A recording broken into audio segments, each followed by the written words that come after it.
Jimmy, as a gid is a gid. You think a disappearance ends when the search stops. SCP-3366 proves it can wait years. Then open again. SCP-3366 is Euclid. No new instances of SCP-3366 have been reported since 2010. Active containment is not required beyond existing disinformation protocols from the initial investigation. Observation Post 3366/001 watches an abandoned underground facility in the Syrian desert. A single steel trapdoor sits in a concrete bed sunk into sand. The room was found empty, except for 2 desiccated corpses. They were identified as 2 of the missing individuals. SCP-366 occurred from 2008 to 2010. 37 individuals disappeared in Baghdad, Iraq under identical circumstances. Before vanishing, subjects reported fatigue and lightheadedness. They had dry mouths. They felt a sharp cutting pain in their throats. It became difficult to eat or speak. All subjects disappeared, leaving behind personal effects and clothing. Since 2001-29, they showed heavy muscle atrophy and dehydration. They did not appear to have aged since their disappearances. They still exhibited the pre-disappearance symptoms. They also showed aphasia and mental dissociation. Their accounts point toward a single shared extra-universal or extra-paradigmatic experience. At the post, at least 2 trained medical personnel must be present at all times.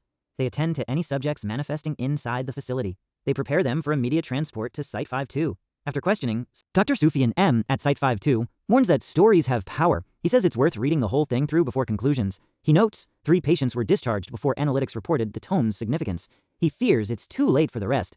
An addendum records testimony from subjects. Subject 3366/003 says time is lost. He says throat pain. He says trapdoor. He says fell and got trapped.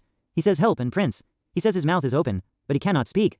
He says the prince is trapped. He begs to be let out from the hole. Subject 3366/007 speaks of a lash.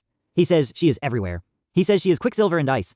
He says it keeps on hurting. He says tomorrow is the same new hell. He ends with throat pain and cannot continue. Subject 3366/008 says bottom of the trapdoor. He says, help me. He repeats, break the bride, break the groom. He says as below, so above. A memetics addendum at Site-52. It outlines a prince entity, benign and partly transmuted into stone. It outlines a bride entity, female and unhuman, malevolent and sadistic. It outlines a third structure tied to immobility, decay, blindness, and escape. Another addendum comes from Reliquary Site 76. A 4th century vellum manuscript in Middle Persian was acquired for the SCP-3366 investigation. Analytics says it resembles Hezar Afsan and Alf Layla Wa Layla.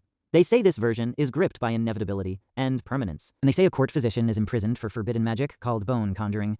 They say the physician is gouged in the left eye and has his throat slit. They say a strange white powder makes him immortal, but his wounds never heal. They say the tale ends mid-passage. They say the remaining pages are blank. Dr. H. Livingstone warns not to turn your back on your patients. SCP-3365 and SCP-3367 sit beside